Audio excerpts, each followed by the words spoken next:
Welcome back to Vishi vlogs Kannada. ಎಲ್ಲರೂ ಹೇಗಿದ್ದೀರಾ? ಇವಾಗ ಟೈಮ್ ಬಂದು 4 ಗಂಟೆ. ಈ ಬೆಳಗಿನ ಜಾವ 4 ಗಂಟೆಗೆ ಪ್ರತಿದಿನ ಎದ್ದು ಎಷ್ಟೋ ದಿನ ಆಗಿಬಿಟ್ಟಿದೆ. ಡೆಲಿವರಿ ಆದಮೇಲೆ ನಾನಂತೂ ಲಾಂಗ್ ಬ್ರೇಕ್ ತೊಗೊಂಡ್ಬಿಟ್ಟಿದ್ದೀನಿ ಅಂತಲೇ ಹೇಳ್ಬೋದು. ನನಗೇನಂತ ಅಂದರೆ ಸ್ವಲ್ಪ ಸರಿಗೆ ನಿದ್ರೆ ಆಗ್ತಿರಲಿಲ್ಲ.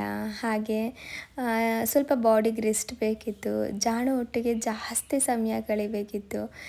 ಈ ಮದರ್ಹುಡ್ನ ನಾವು ಎಂಜಾಯ್ ಮಾಡಬೇಕು ಅನ್ನೋದೊಂದು ಆಸೆ ಇರುತ್ತಲ್ವ. ಅದರಲ್ಲೂ ಕೂಡ ನನಗಿದು ಮೊದಲನೇ ಮಗು. ಇದೆಲ್ಲನೂ ಕೂಡ ನಾನು ಎಕ್ಸ್ಪೀರಿಯೆನ್ಸ್ ಮಾಡಬೇಕು ಅಂತ ಹೇಳಿ ನನ್ನ ಹೆಲ್ದಿ ಲೈಫ್ ಸ್ಟೈಲ್ಗೆ ಯೋಗ ಆಗಿರ್ಬೋದು ಅಥವಾ ಮಾರ್ನಿಂಗ್ ಬೇಗ ಎದ್ದೇಳೋದಿರ್ಬೋದು, ಎಲ್ಲದಕ್ಕೂ ಕೂಡ ನಾನೇ ಬ್ರೇಕ್ ಹಾಕ್ಬಿಟ್ಟಿದ್ದೆ.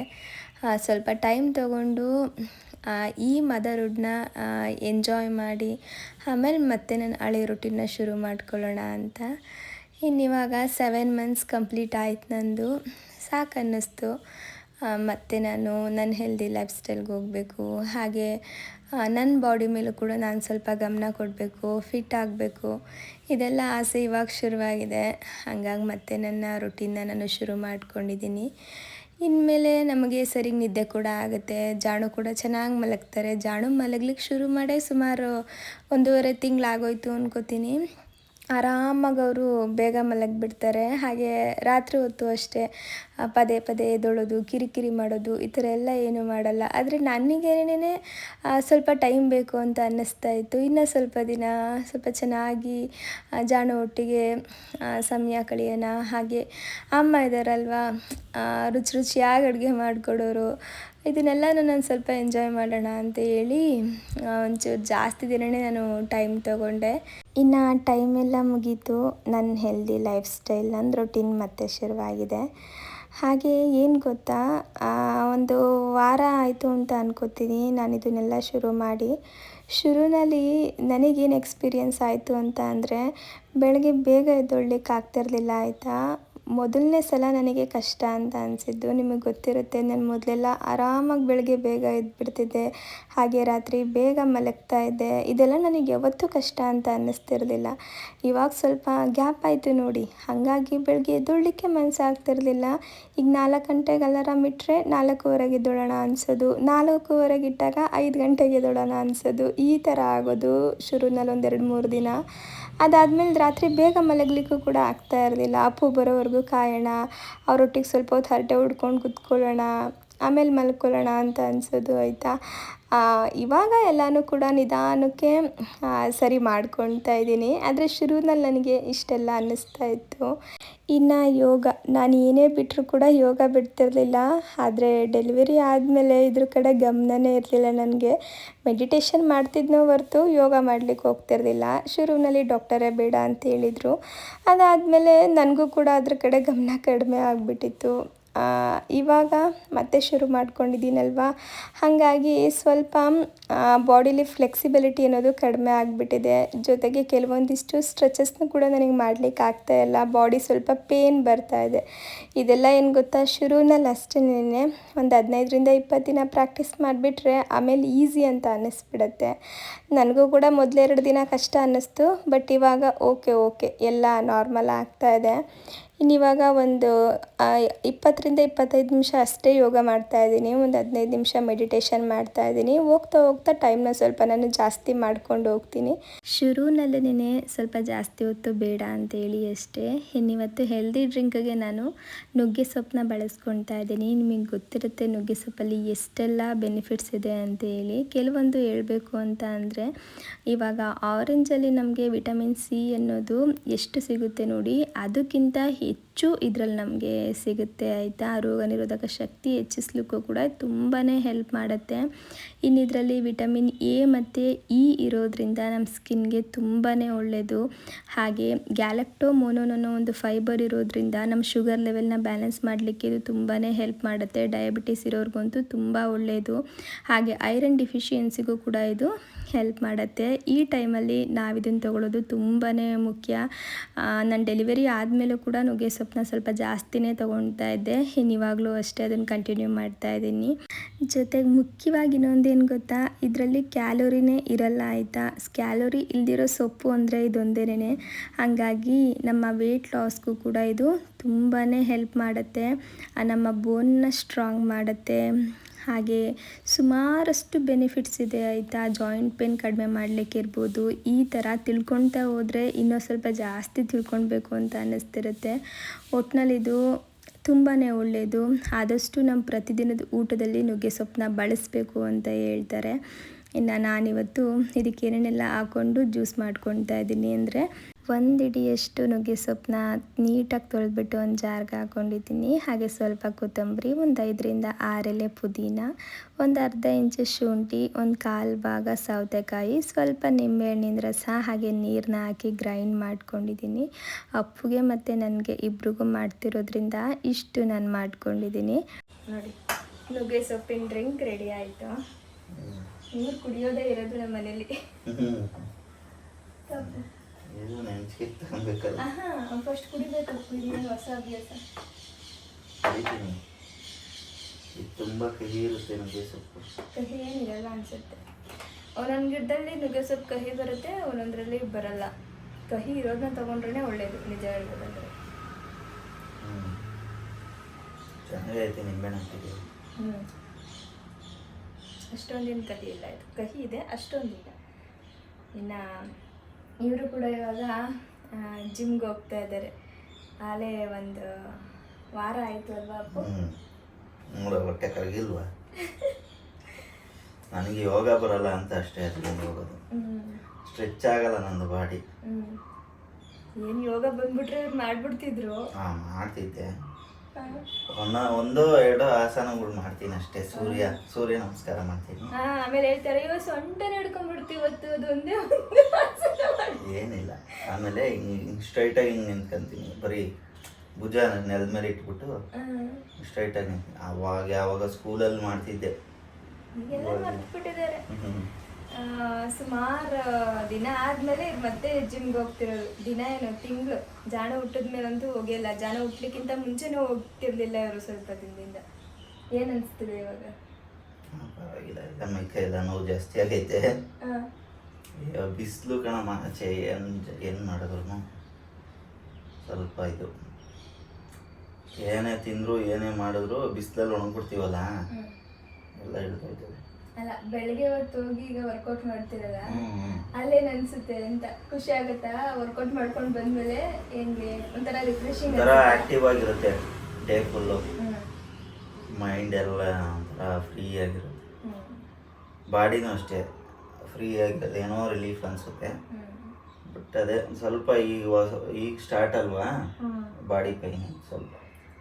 ನಾನು ಇವ್ರಿಗೆ ಹೇಳಿದ್ದೆ, ನೀವು ಹೋಗೋದು ಬರೀ ಒಂದು 2 ದಿನ ಅಷ್ಟೇ, ಆಮೇಲೆ ಮೈಕೈ ನೋವು ಬಂತು ಅಂತ ಮನೆಗೆ ಬಿಡ್ತೀರಾ, ಸುಮ್ಮನೆ ಯಾಕೆ ಅದಕ್ಕೆ ಹೋಗ್ಬೇಕು ಅಂತ ಹೇಳಿ.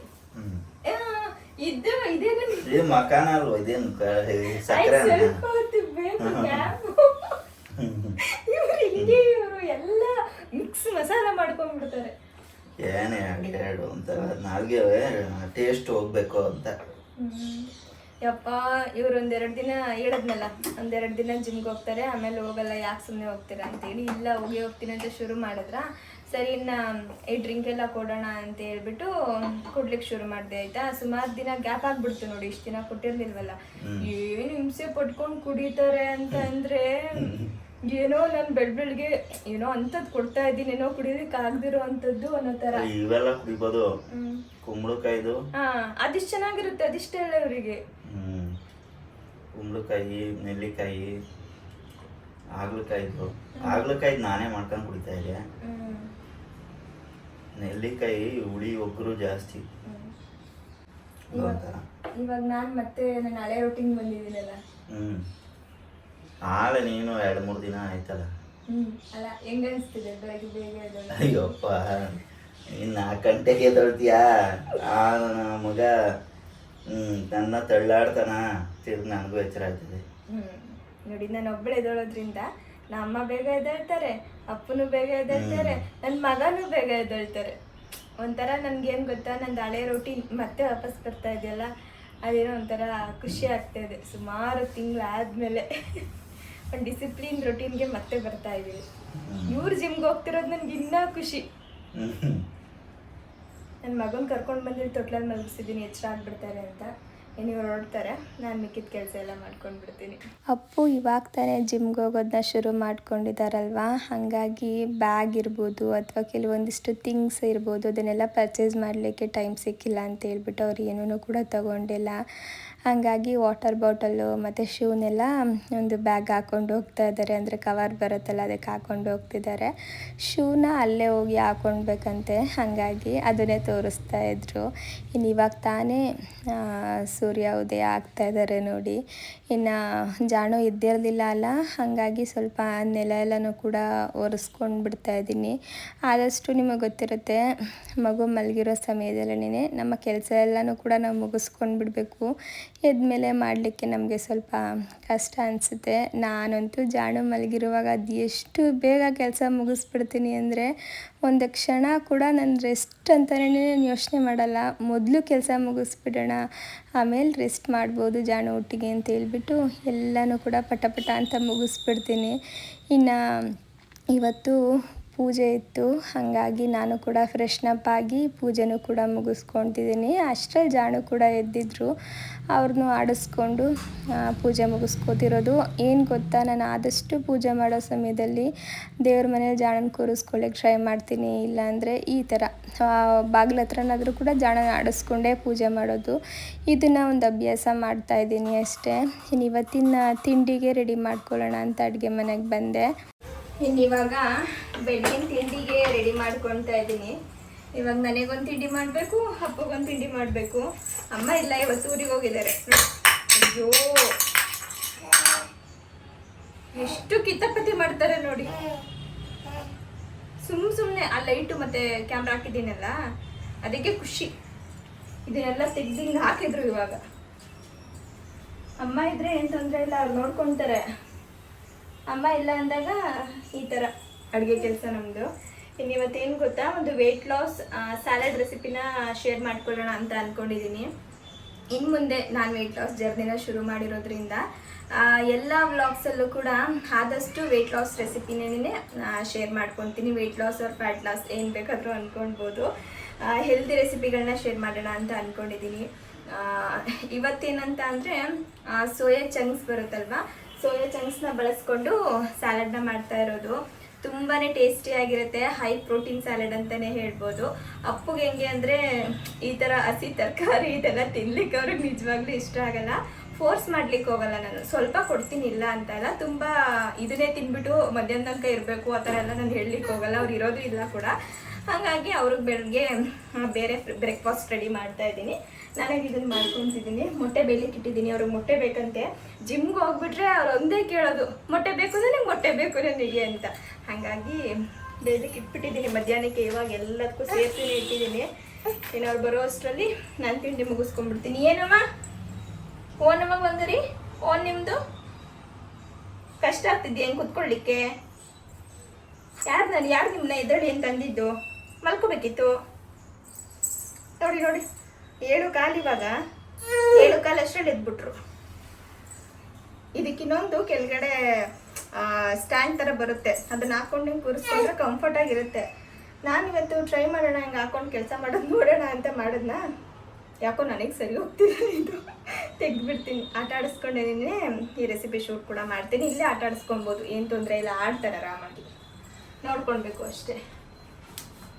ಈ ನಮ್ಮ ನೆನ್ನೆ ಎಣ್ಣೆ ಎಲ್ಲ ಖಾಲಿಯಾಗಿದೆ ಅಂತ ಹೇಳ್ಬಿಟ್ಟು ಬಾಟಲ್ನೆಲ್ಲ ವಾಶ್ ಮಾಡಿಬಿಟ್ಟು ಇಟ್ಟಿದ್ರು. ಅವ್ರು ಹಂಗೆ ಇಟ್ಬಿಡ್ತಾರೆ, ನೀಟಾಗಿ ಡ್ರೈ ಆಗಲಿ ಬೆಳಗ್ಗೆವರೆಗೂ ಅಂತ. ಬೆಳಗ್ಗೆ ಎದ್ದು ಎಣ್ಣೆ ಹಾಕಿ ಎತ್ತಿಡ್ಬೋದು ಅಂತ. ಇನ್ನು ಇವಾಗ ನಾನು ಅದಕ್ಕೆ ಕೊಬ್ಬರಿ ಎಣ್ಣೆ ಮತ್ತು ಕಡಲೆಕಾಯಿ ಎಣ್ಣೆನ ಹಾಕಿ ಎತ್ತಿಡ್ತಿದ್ದೀನಿ. ಇದರೊಟ್ಟಿಗೆ ಸಾಸಿವೆ ಎಣ್ಣೆನೂ ಕೂಡ ಬಳಸ್ತೀನಿ, ಹಾಗೆ ಸೂರ್ಯಕಾಂತಿ ಎಣ್ಣೆನೂ ಕೂಡ ಬಳಸ್ತೀನಿ. ಅದನ್ನು ಕೂಡ ಗಾಣದಲ್ಲಿ ತೆಗೆಸ್ಬೋದು. ಇದರೊಟ್ಟಿಗೆ ನಾರ್ಮಲ್ ಬರುತ್ತಲ್ಲ ರಿಫೈಂಡ್ ಆಯಿಲು, ಅದನ್ನು ಕೂಡ ಇಟ್ಕೊಂಡಿರ್ತೀನಿ. ಕೆಲವೊಮ್ಮೆ ಬೇಕಾಗುತ್ತೆ, ಯಾರಾದರೂ ಬಂದಾಗ ಬೇಕಾಗುತ್ತೆ ಅಂತ ಹೇಳ್ಬಿಟ್ಟು. ಇನ್ನಿವಾಗ ಸೋಯಾ ಚಂಕ್ಸ್ನ ಹಾಕಿ ಸಲಾಡ್ ಮಾಡ್ತಿದ್ದೀನಿ ಅಂತ ಹೇಳಿದ್ನಲ್ಲ, ಅದಕ್ಕೆ ಮೊದಲು ಸೋಯಾ ಚಂಕ್ಸ್ನ ಬಿಸಿನೀರಿಗೆ ಹಾಕಿ ನೆನೆಸಿಟ್ಕೊಳ್ತಾ ಇದ್ದೀನಿ. ಹಾಗೆ 1.5 ಸ್ಪೂನ್ ಆಗೋವಷ್ಟು ಮೊಸರನ್ನ ತೊಗೊಂಡು ಚೆನ್ನಾಗಿ ನೀರು ಹಾಕ್ಬಿಟ್ಟು ಈ ಥರ ಬೀಟ್ ಮಾಡಿ ಇಟ್ಕೊತಿದ್ದೀನಿ. ಸ್ವಲ್ಪ ಕೂಡ ಲಮ್ಸ್ ಇರಬಾರ್ದು, ಹಂಗೆ ಮಾಡಿಟ್ಕೊಳ್ಬೇಕು. ಅಷ್ಟರಲ್ಲಿ ಈ ಕಡೆ ಸೋಯಾ ಚಂಕ್ಸ್ ಕೂಡ ಚೆನ್ನಾಗಿ ಬಿಸಿನೀರಲ್ಲಿ ನೊಂದಿದೆ. ಅದನ್ನ ನೀರನ್ನೆಲ್ಲ ತೆಗೆದು ತೊಳೆದಿಟ್ಕೊಂಡಿದ್ದೀನಿ. ಇವಾಗ ಒಂದು ಪ್ಯಾನ್ ತೊಗೊಂಡು ಸ್ವಲ್ಪ ಕೊಬ್ಬರಿ ಎಣ್ಣೆ ಹಾಕಿ ಅದಕ್ಕೆ ಚಿಲ್ಲಿ ಪೌಡರ್, ಧನಿಯಾ ಪೌಡರ್, ಜೀರಾ ಪೌಡರ್, ಅರಿಶಿನದ ಪುಡಿ, ಸ್ವಲ್ಪ ಉಪ್ಪು ಹಾಕ್ಬಿಟ್ಟು ಅದರೊಟ್ಟಿಗೆ ಸೋಯಾ ಚಂಕ್ಸ್ನ ಹಾಕಿ ಫ್ರೈ ಮಾಡ್ಕೊಳ್ತಾ ಇದ್ದೀನಿ. ಮಿಕ್ಸ್ ಮಾಡಿದ ತಕ್ಷಣ ಇದನ್ನು ಹಾಕ್ಬಿಡ್ಬೇಕು, ಇಲ್ಲಾಂದರೆ ಆ ಮಸಾಲೆ ಎಲ್ಲ ಸೀದೋಗಿಬಿಡುತ್ತೆ. ಒಂದು 5ರಿಂದ 6 ನಿಮಿಷ ಲೋ ಫ್ಲೇಮಲ್ಲೇ ಫ್ರೈ ಮಾಡಿಕೊಂಡ್ರೆ ಇದು ರೆಡಿ ಆಗುತ್ತೆ. ಇದನ್ನು ಸೈಡಲ್ಲಿ ಎತ್ತಿಟ್ಕೊಂಡ್ಬಿಟ್ಟು ಅದೇ ಕಡಾಯಿಗೆ ಇನ್ನೊಂದು ಸ್ವಲ್ಪ ಎಣ್ಣೆ, ಒಂದು ಅರ್ಧ ಟೀ ಸ್ಪೂನ್ ಆಗುವಷ್ಟು ಜೀರಿಗೆ, ಸ್ವಲ್ಪ ಬೆಳ್ಳುಳ್ಳಿನ ಹಾಕಿ ಫ್ರೈ ಮಾಡಿಕೊಂಡು ಅದಕ್ಕೆ ಸಣ್ಣದಾಗಿ ಕಟ್ ಮಾಡ್ಕೊಂಡಿರೋ ಒಂದು ಸ್ವಲ್ಪ ಈರುಳ್ಳಿನ ಸೇರಿಸ್ಕೊಂಡಿದ್ದೀನಿ. ಒಂದು 1/4 ಭಾಗಕ್ಕಿಂತ ಕಡಿಮೆನೇ. ಜೊತೆಗೆ ಒಂಚೂರು ಧನಿಯಾ ಪುಡಿ, ಜೀರಾ ಪುಡಿ ಮತ್ತು ಅಚ್ಕಾರದ ಪುಡಿ, ಅರಿಶಿನದ ಪುಡಿ ಬೇಕಿದ್ರೆ ಹಾಕೋಬೋದು, ನಾನು ಹಾಕ್ಲಿಕ್ಕೆ ಹೋಗಿಲ್ಲ. ಸ್ವಲ್ಪ ಉಪ್ಪು ಹಾಕ್ಬಿಟ್ಟು ಫ್ರೈ ಮಾಡಿಕೊಂಡು ಒಂದು ಹನಿ ನೀರನ್ನ ಹಾಕಿ ಮತ್ತೆ ಒಂಚೂರು ಫ್ರೈ ಮಾಡಿಬಿಟ್ಟು ಇದು ಪೂರ್ತಿಯಾಗಿ ತಣ್ಣಗಾದಮೇಲೆ ಆಗಲೇ ನಾವು ಮೊಸರನ್ನ ರೆಡಿ ಮಾಡಿ ಇಟ್ಕೊಂಡಿದ್ವಲ್ಲ ಅದನ್ನು ಸೇರಿಸಿ ಮಿಕ್ಸ್ ಮಾಡ್ಕೊಳ್ತಾ ಇದ್ದೀನಿ. ತಣ್ಣಗಾದ್ಮೇಲೆ ಸೇರಿಸ್ಕೊಳ್ಬೇಕು, ಬಿಸಿ ಇರುವಾಗ ಯಾವುದೇ ಕಾರಣಕ್ಕೂ ಸೇರಿಸ್ಲಿಕ್ಕೆ ಹೋಗಬಾರ್ದು. ಇನ್ನು ಕೊನೆಯಲ್ಲಿ ಸ್ವಲ್ಪ ಕೊತ್ತಂಬರಿ ಸೊಪ್ಪು ಹಾಕ್ಕೊಂಡ್ರೆ ಇದು ರೆಡಿ ಆಯಿತು. ಇವಾಗ ಒಂದು ಬೌಲ್ಗೆ ಸ್ಟೀಮ್ ಮಾಡಿ ಇಟ್ಕೊಂಡಿರೋ ಕಾರ್ನು, ಸ್ವಲ್ಪ ಈರುಳ್ಳಿ, ಹಾಗೆ ಕ್ಯಾರೆಟು ಮತ್ತು ಸೌತೆಕಾಯಿನ ಸೇರಿಸ್ತಾ ಇದ್ದೀನಿ. ಎಲ್ಲನೂ ಕೂಡ ಈ ಥರ ಉದ್ದುದ್ದ ಕಟ್ ಮಾಡಿದ್ದೀನಿ, ತಿನ್ಲಿಕ್ಕೆ ಚೆನ್ನಾಗಿ ಅನಿಸುತ್ತೆ ಅಂತ. ಇದರೊಟ್ಟಿಗೆ ಹಸಿ ಹೆಸರು ಕಾಳನ್ನ ಹಾಕ್ಕೊಳ್ತಾ ಇದ್ದೀನಿ, ಮೊಳಕೆ ಕಟ್ಟಿರೋವಂಥದ್ದು. ಹಾಗೆ ಲೆಟ್ಟಸ್ನ ಸೇರಿಸಿದ್ದೀನಿ. ಇನ್ನು ಫ್ರೈ ಮಾಡ್ಕೊಂಡಿರೋ ಸೋಯಾ ಚಂಕ್ಸ್ನ ಹಾಕಿ ಮೇಲ್ಗಡೆ ಮೊಸರು ರೆಡಿ ಮಾಡಿ ಇಟ್ಕೊಂಡಿದ್ವಲ್ಲ ಅದನ್ನು ಡ್ರೆಸ್ಸಿಂಗ್ ಥರ ಹಾಕ್ಕೊಂಡ್ಬಿಟ್ಟು ಇದು ರೆಡಿ ಆಗುತ್ತೆ. ಬೇಕು ಅನ್ನಂಗಿದ್ರೆ ಒಂಚೂರು ಪೆಪ್ಪರು ಹಾಗೆ ನಿಂಬೆಹಣ್ಣು ಕೂಡ ಹಾಕ್ಕೊಳ್ಬೋದು. ನಾನು ಎರಡನ್ನೂ ಹಾಕ್ಕೊಂಡಿದ್ದೀನಿ. ಎಷ್ಟು ಚೆನ್ನಾಗಿರುತ್ತೆ ಗೊತ್ತಾ, ತುಂಬಾ ಟೇಸ್ಟಿಯಾಗಿರುತ್ತೆ. ನಾವು ಸೋಯಾ ಚಂಕ್ಸ್ ತಿನ್ಲಿಕ್ಕೆ ಇಷ್ಟಪಡಲ್ಲ ಅಂದರೆ ಎಗ್ ಕೂಡ ಬಳಸ್ಕೊಳ್ಬೋದು, ಅದರಲ್ಲಿ ಮಾಡಿಕೊಂಡ್ರು ಕೂಡ ಚೆನ್ನಾಗಿರುತ್ತೆ. ಬೆಳಗ್ಗೆ ಈ ಥರ ಒಂದು ಹೆಲ್ದಿ ಸಲಾಡ್ ಇದ್ಬಿಟ್ರೆ ಒಂಥರ ಖುಷಿ ಆಗ್ತಿರುತ್ತೆ ಅಲ್ವಾ ತಿನ್ನಲಿಕ್ಕೆ. ಇನ್ನು ಅಪ್ಪುಗೆ ಅಂತ ಹೇಳ್ಬಿಟ್ಟು ನಾನು ಮಿಲೆಟ್ಸ್ನ ಬಳಸ್ಕೊಂಡು 1 ಪಾಟ್ ರೆಸಿಪಿ ಥರ ಮಾಡ್ತಾಯಿದ್ದೀನಿ. ಇವತ್ತು ನವಣೆ ಬಳಸ್ಕೊಂಡಿದ್ದೀನಿ. ಎಲ್ಲ ಮಿಲೆಟ್ಸ್ಗಿಂತ ಇವ್ರಿಗೆ ನವಣೆ ಅಂದರೆ ತುಂಬ ಇಷ್ಟ ಆಗುತ್ತೆ. ಇನ್ನು 1 ಪಾಟ್ ರೆಸಿಪಿ ಅಂದಮೇಲೆ ಎಲ್ಲ ಥರನೂ ಇದರಲ್ಲೇ ಇರಬೇಕು, ಹಾಗೆ ಹೆಲ್ದಿಯಾಗಿ ಕೂಡ ಇರಬೇಕು ಅಲ್ವಾ. ಹಂಗಾಗಿ ನಾನು ಚಿಲ್ಕವರೆ ಕಾಳಿತ್ತು ಅದನ್ನು ಹಾಕಿದ್ದೀನಿ, ಮಶ್ರೂಮ್ ಹಾಕಿದ್ದೀನಿ, ಸ್ವಲ್ಪ ಸೋಯಾ ಚಂಕ್ಸ್ನೂ ಹಾಕಿದ್ದೀನಿ, ತರಕಾರಿನೆಲ್ಲ ಸೇರಿಸ್ಕೊಂಡಿದ್ದೀನಿ. ಒಟ್ಟಿನಲ್ಲಿ ಬ್ಯಾಲೆನ್ಸ್ ಆಗಿಬಿಡ್ಬೇಕು. ಅವ್ರಿಗೆ ಸಲಾಡ್ ತಿನ್ಲಿಕ್ಕೆ ಇಷ್ಟ ಇಲ್ಲ ಅಂದರೂ ಕೂಡ ಇದರಲ್ಲಾದರೂ ಕೂಡ ಹೆಲ್ದಿಯಾಗಿ ಮಾಡಿಕೊಡ್ಬೇಕು ನಾನು, ಆ ಥರ ಆಸೆ ನನಗೆ. ಇನ್ನು ಮೊಟ್ಟೆನೂ ಕೂಡ ಕಟ್ ಮಾಡಿಟ್ಟಿದ್ದೀನಿ. ಇದರಲ್ಲಿ 3 ಎಗ್ಗಿದೆ. 3 ಎಗ್ನ ಅವರು ತಿಂತಾರೆ, 4 ಕೊಡು ಅಂತಾರೆ, ಬಟ್ ಇವತ್ತು 3 ಕೊಟ್ಟಿದ್ದೀನಿ ಅಷ್ಟೇ. ಇನ್ನು ಅವರು ಕೂಡ ತಿಂಡಿಗೆ ಬಂದರು. ಜಾಣು ನೋಡಿ, ಅವರಪ್ಪ ಬಂದರೆ ನಾನು ಯಾವಾಗಲೂ ಹೇಳ್ತಿರ್ತೀನಲ್ವ, ನಾನೇನು ಬೇಡ ಅವ್ರಿಗೆ, ಅವರಪ್ಪ ಒಬ್ಬರಿದ್ರೆ ಸಾಕು. ಇನ್ನು ಕೆಲವೊಬ್ಬರು ಕಮೆಂಟಲ್ಲಿ ಕೇಳ್ತಿದ್ರಿ ಜಾಣದು ಇವಾಗಿಂದ ರೊಟೀನ್ನ ಶೇರ್ ಮಾಡ್ಕೊಳ್ಳಿ ಶಿಲ್ಪ ಅಂತೇಳಿ. ಆದಷ್ಟು ಬೇಗ ಶೇರ್ ಮಾಡ್ತೀನಿ. ಇವಾಗ ಜಾಣಗೆ ತಿನ್ನಿಸ್ತಾ ಇದ್ದೀನಿ ನೋಡಿ. ಈ ಚೇರ್ ಅಂತೂ ತುಂಬಾ ಯೂಸ್ ಆಗ್ತಾಯಿದೆ ಆಯಿತಾ. ಆರಾಮಾಗಿ ಜಾಣು ಆಡ್ಕೊಂಡು ತಿನ್ಬಿಡ್ತಾರೆ. ಇವತ್ತು ಅಮ್ಮ ಊರಿಗೆ ಹೋಗೋರಲ್ಲ, ಅದಕ್ಕೆ ನನ್ನ ತಮ್ಮ ನನ್ನ ಒಬ್ಬಳಿಗೆ ಕಷ್ಟ ಆಗುತ್ತೆ ಅಂತೇಳಿ ನಿದ್ದೆ ಮಾಡದೆ ಬಂದಿರೋದು ಪಾಪ. ಜಾಣು ಜಾಣು ಮಾಮ ಆಡ್ಸಕ್ಕೆ ಬಂದವ್ರಾ? ಆಡ್ಸಕ್ಕೆ ಕರ್ಕೊಂಡು ಹೋದ್ರೆ ಸಂತು ಒಂದು 1 ಅವರ್ಗೆಲ್ಲ ಮತ್ತೆ ವಾಪಸ್ ಕರ್ಕೊಂಬರ್ಬೇಕಾಗತ್ತೆ ಅಷ್ಟೇ. ಕೊಯ್ ಅಂತಾರೆ. ಏನಂತೀರಿ ಕಂದು? ಅಳ್ತೀಯ ಜಾಣು? ಹಾಂ ಅಳ್ತೀಯ, ಹಿಂಗೆಲ್ಲ ಅಳಬಾರ್ದು. ನಿದ್ದೆಯಿಂದ ಎದ್ಬಿಟ್ರು ಇವಾಗ. ಜಾಣು ಯಾರು ಬಂದಿರೋದು ಕಂದು? ಮಾಮನ? ನಿದ್ದೆ ನಿದ್ದೆ ನಿದ್ದೆ ಮುಗ್ದಿಲ್ಲ ಇನ್ನೂ. ಪುಟ್ಟು ಏನದು ಕೈಯಲ್ಲಿ? ಯಾರು ಕೊಟ್ಟಿರೋದು? ಯಾರು ಕೊಟ್ಟಿರೋದು? ನನ್ನ ತಮ್ಮ ಅದದು. ಕುಡಿ ವಾಪಸ್. ಮಮ್ಮ ಕೊಟ್ಬಿಡಿ, ಕೊಟ್ಬಿಡಿ, ಕೊಟ್ಬಿಡಿ. ಜಾಣಿ ಹೊಸ ತಗೊಳ್ಳೋಣ, ಕೊಟ್ಬಿಡು. ಹಾಂ ಬಿಡು. ಹಾಂ ಕೊಡುವ. ಜಾಣಿ ಕುಡಿಕೊಂದು ಕೊಡಲ್ಲ ಇನ್ನು ಇಸ್ಕೊತಾರೆ. ಕೊಡಲ್ಲ. ಬಾಯಿಗೆ ಹಾಕೋಬೋದಲ್ಲ ಈಗ, ಬಾಯಿಗೆ ಹಾಕೋಬೋದಲ್ಲ ಈಗ. ನನ್ಗೆ ಹಾಂ ಹಾಂ ಹಾಂ ಹಾಂ. ಸಂತು ಜೊತೆನೂ ಅಷ್ಟೇ, ಜಾಣು ಅಂತೂ ಚೆನ್ನಾಗಿ ಆಡ್ತಾ ಇರ್ತಾರೆ. ಎತ್ಕೊಳ್ಬೇಕು ಅಷ್ಟೇ, ಯಾರಾದರೂ ಒಬ್ಬರು ಎತ್ಕೊಂಡು ಆಡಿಸಿದ್ರೆ ತುಂಬ ಖುಷಿ ಆಗಿಬಿಡುತ್ತೆ. ಇನ್ನು ಮನೇಲಿ ನಾನು ಐಸ್ ಕ್ರೀಮ್ ಮಾಡಿದ್ನ, ಅದಕ್ಕೆ ಟೇಸ್ಟ್ ಮಾಡ್ಲಿಕ್ಕೆ ಕೊಟ್ಟಿದ್ದೆ. ಅರ್ಧ ತಿಂದು ಖಾಲಿ ಮಾಡಿ ಅದಾದಮೇಲೆ ಹೆಂಗಿದೆ ಹೇಳಪ್ಪ ಅಂತಂದರೆ ಚೆನ್ನಾಗಿಲ್ಲ ಅಂತ ಹೇಳೋದು. ಚೆನ್ನಾಗಾಗಿತ್ತು ಐಸ್ ಕ್ರೀಮು. ಆದಷ್ಟು ಬೇಗ ಆ ರೆಸಿಪಿ ಕೂಡ ಶೇರ್ ಮಾಡ್ಕೊಳ್ತೀನಿ. ಹೆಲ್ದಿಯಾಗಿ ಮಾಡ್ಕೊಳ್ಳುವಂತಹ ಐಸ್ ಕ್ರೀಮ್ ಇದು. ಈ ಥರ ಯಾರಾದರೂ ಕೂಡ ವೆಯ್ಟ್ ಲಾಸ್ ಜರ್ನಿಲಿದ್ದು ಕ್ರೇವಿಂಗ್ ಆಗ್ತಾಯಿದ್ರೆ ಆರಾಮಾಗಿ ಇದನ್ನು ಮಾಡ್ಕೊಂಡು ತಿನ್ಬಿಡ್ಬೋದು. ಇನ್ನು ಸ್ವಲ್ಪ ಜಾಣದು ಕಬೋರ್ಡ್ನೆಲ್ಲ ಕ್ಲೀನ್ ಮಾಡಬೇಕಿತ್ತು, ಹಾಗಾಗಿ ಏನು ಬೇಡ ಏನು ಬೇಕು ಅನ್ನೋದನ್ನೆಲ್ಲ ತೆಗಿತಾ ಇದ್ದೆ. ಇನ್ನು ಇವಾಗ ಸ್ವಲ್ಪ ಶಾಪಿಂಗ್ ಹೋಗಿ ಬರೋಣ ಅಂತೇಳಿ ಹೊರಟಿದ್ದೀವಿ. ಅಪ್ಪು ಕೂಡ ಇವಾಗ ಬಂದರು. ಟೈಮು 4:45 ಆಗಿದೆ. ಏನಂದರೆ ಜಾಣಕ್ಕೆ ಸ್ವಲ್ಪ ಸಮ್ಮರ್ಗೆ ಬೇಕಾಗಿರೋ ಬಟ್ಟೆನೆಲ್ಲ ತೊಗೊಂಡು ಬರೋಣ ಅಂತ. ಇರೋ ಬಟ್ಟೆಗಳೆಲ್ಲ ಫುಲ್ ಸ್ಲೀವ್ದು ಆಯಿತಾ, ಅಂದರೆ ಚಳಿಗಾಲಕ್ಕೆ ಬೇಕಾಗೋ ಥರ ಬಟ್ಟೆಗಳನ್ನೆಲ್ಲ ತಂದಿಟ್ಕೊಂಡಿದ್ವಿ. ಇವಾಗ ಸಮ್ಮರ್ ಆಗಿರೋದ್ರಿಂದ ಅವ್ನು ಹಾಕ್ಲಿಕ್ಕೆ ಆಗಲ್ಲ. ಸ್ವಲ್ಪ ಆಫ್ ಶರ್ಟು, ತೆಳ್ಳಗಿರೋ ಶರ್ಟ್ ಈ ಥರದ್ದೆಲ್ಲ ಹಾಕಬೇಕು. ಅದೆಲ್ಲ ಕೆಲವೊಂದು ಕಲರ್ ಶೇಡ್ ಆಗಿಬಿಟ್ಟಿದೆ. ಅದೇನೋ ಗೊತ್ತಿಲ್ಲ, ಒಂದು 3-4 ವಾಶ್ಗೆಲ್ಲ ಕಲರ್ ಶೇಡ್ ಆಗಿಬಿಡ್ತು. ನಾವು ಚೆನ್ನಾಗಿರೋ ಕ್ವಾಲಿಟಿ ತರದಿಲ್ವೋ ಅಥವಾ ಬಟ್ಟೆನೇ ಹಂಗೋ ಏನೋ ಗೊತ್ತಿಲ್ಲ ನನಗೆ. ಮಕ್ಕಳು ಬಟ್ಟೆನೇ ಅದೇ ಥರ ಬರುತ್ತೋ ಏನೋ, ಎಲ್ಲ ಕಲರ್ ಶೇಡ್ ಆಗಿಬಿಟ್ಟಿದೆ. ಅದಕ್ಕೆ ಇವರು ಕೊಡಿಸ್ಬಿಡ್ತೀನಿ ಒಂದೇ ಸಲ ತೊಗೊಂಡ್ಬಿಡು ಅಂತೇಳಿ ಇವಾಗ ಕರ್ಕೊಂಡು ಹೊರಟಿದ್ದಾರೆ. ಹಾಗೆ ಜಾಣು ಬಟ್ಟೆ ಎಲ್ಲ ಎತ್ತಿಡ್ತಿದ್ನಲ್ವ, ಆವಾಗ ನನಗೆ ಟಮ್ಮಿ ಬೆಲ್ಟ್ ಸಿಕ್ತು ನೋಡಿ. ಹಾಗೆ ನನಗೊಂದು ನೆನಪಾಯಿತು, ಹಾಗಾಗಿ ಹಾಗೆ ಎತ್ಕೊಂಡು ಬಂದೆ.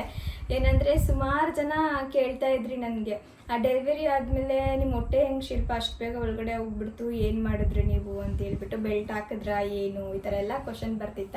ಆಮೇಲೆ ಮೊನ್ನೆ ಒಂದು ರೀಲ್ಸ್ ಅಪ್ಲೋಡ್ ಮಾಡಿದ್ದು ಅಲ್ಲ ಇನ್ಸ್ಟಾದಲ್ಲಿ ಮತ್ತು ಯೂಟ್ಯೂಬಲ್ಲಿ, ಅಲ್ಲಿ ಸುಮಾರು ಜನ ನನ್ನ ಹೊಟ್ಟೆ ಸ್ವಲ್ಪ ಮುಂದೆ ಬಂದಿರೋ ಥರ ಕಾಣಿಸ್ತಿತ್ತಲ್ಲ, ಅದಕ್ಕೆ ಇದೇನಿದು ಇಷ್ಟು ದಿನ ಹೊಟ್ಟೆ ತೆಳ್ಳಗಿತ್ತು ಈಗ ಪಟ್ಟು ಅಂತ ಮುಂದೆ ಬಂದುಬಿಟ್ಟಿದ್ದು, ನೀವೇನು ಮತ್ತೆ ಪ್ರೆಗ್ನೆಂಟಾ ಅಂತ ಎಲ್ಲ ಕೇಳ್ತಿದ್ರಿ.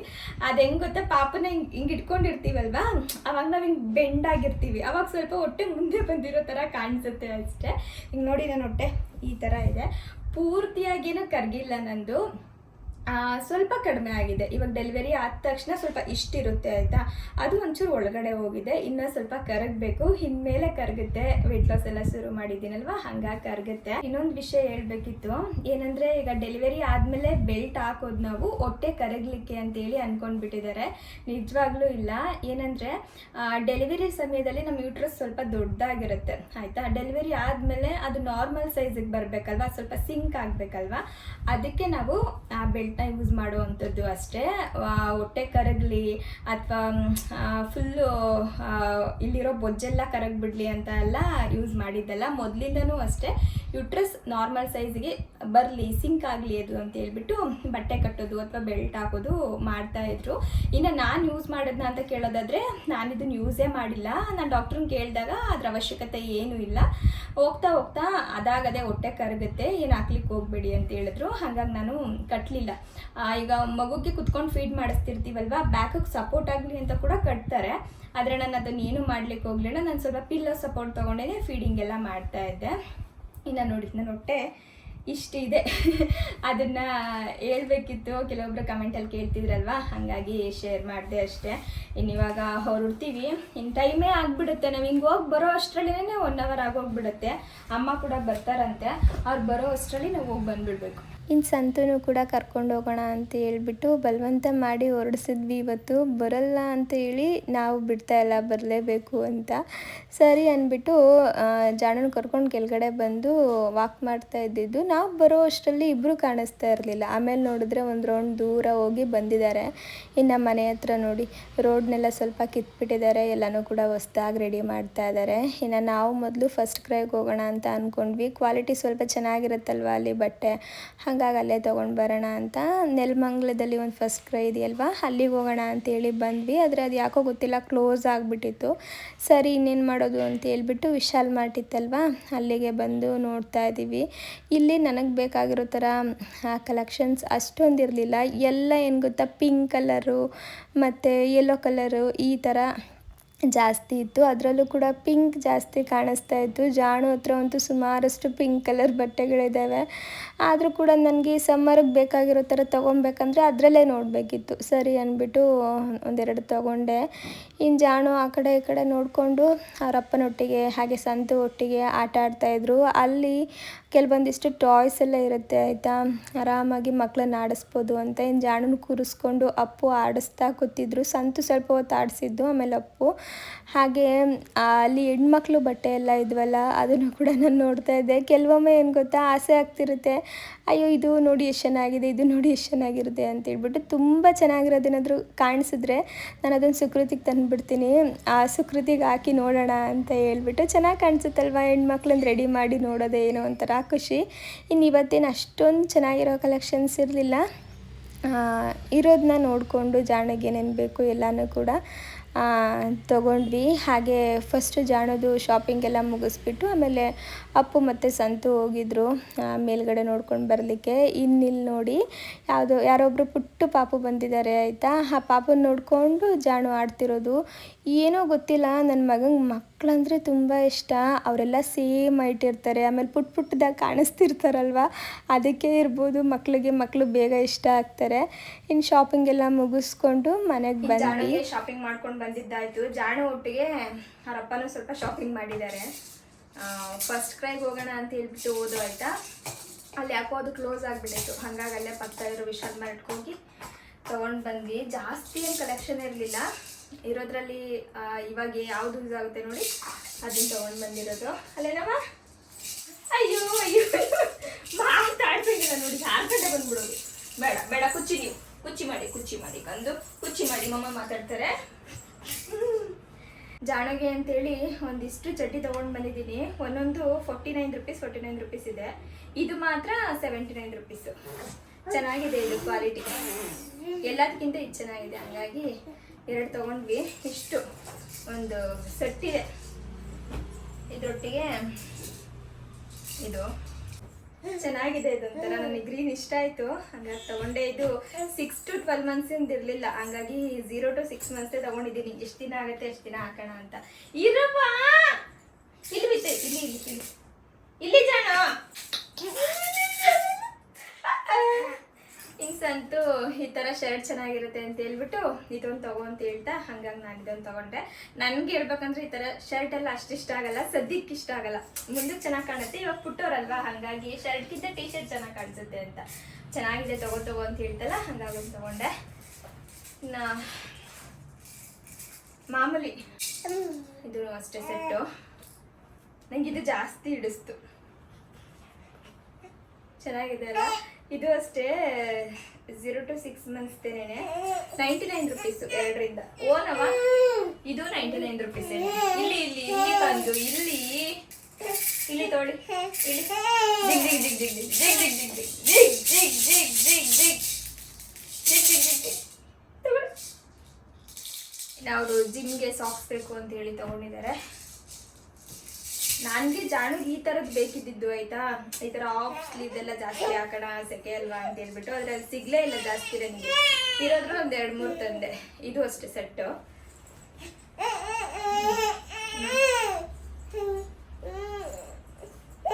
ಇದೊಂದು ಓನು ಇಲ್ಲಿ ಬರ್ತೀರಿ ನೀವು. ಇಷ್ಟು ಜಾಣೋಗಾಯ್ತಾ. ಇನ್ನಿದೆಲ್ಲ ಡ್ಯಾಡಿ. ಓನಮ್ಮ ಬನ್ನಿ, ಬನ್ನಿ. ನಾವು ಸಾಮಾನ್ಯವಾಗಿ ಅವರು ಶಾಪಿಂಗ್ ಹೋಗೋದು ತೀರಾ ಕಡಿಮೆ, ಅದಕ್ಕೆ ತೆಂಗಿದ್ರು ಹೋಗಿದ್ವಲ್ಲ, ಅದಕ್ಕೆ ತೊಗೊಂಡು ಬಂದರು. ಮಾಮೂಲಿ ಶರ್ಟು ಮತ್ತು ಟೀ ಶರ್ಟು ಇದೇನೇನೆ. ಜಿಮ್ಗೆ ಏನೇನಿಲ್ಲ. ಅಯ್ಯೋ ಏನು ನೋಡಿ ಆಟ ನೋಡಿ. ನಾವು ಅಲ್ಲಿಂದ ಸುಸ್ತಾಗಿ ಬಂದಿದ್ದೀವಿ ಅಲ್ವಾ, ಮಲ್ಕೋಬೇಕು ತಾನೆ. ನಮಗೇನೋ ಅಡುಗೆ ಮಾಡೋ ಕೆಲಸ ಇದೆ, ಇವ್ರಿಗೆ ಏನು ಕೆಲಸ ಇದೆ? ಏನು ಕೆಲಸ ಇದೆ? ಇನ್ನು ಇವತ್ತಿನ ಬ್ಲಾಗ್ನ ಕೂಡ ನಾನು ಇಲ್ಲಿಗೆ ಎಂಡ್ ಮಾಡ್ತಾ ಇದ್ದೀನಿ. ಪೂರ್ತಿ ದಿನದ ಬ್ಲಾಗ್ ನಿಮಗೂ ಕೂಡ ಇಷ್ಟ ಆಗಿದೆ ಅಂತ ಅನ್ಕೊಳ್ತೀನಿ. ಇನ್ನು ನಾನು ಮುಂಚಿನ ಥರ ಮತ್ತೆ ಯೋಗ ಎಲ್ಲ ಶುರು ಮಾಡ್ಕೊಂಡಿರೋದು, ಹೆಲ್ದಿ ಲೈಫ್ ಸ್ಟೈಲ್ನ ಶುರು ಮಾಡ್ಕೊಂಡಿರೋದು ನಿಮ್ಗೆ ಏನು ಅನ್ನಿಸ್ತು ಅನ್ನೋದನ್ನ ಕಮೆಂಟಲ್ಲಿ ತಿಳಿಸಿ.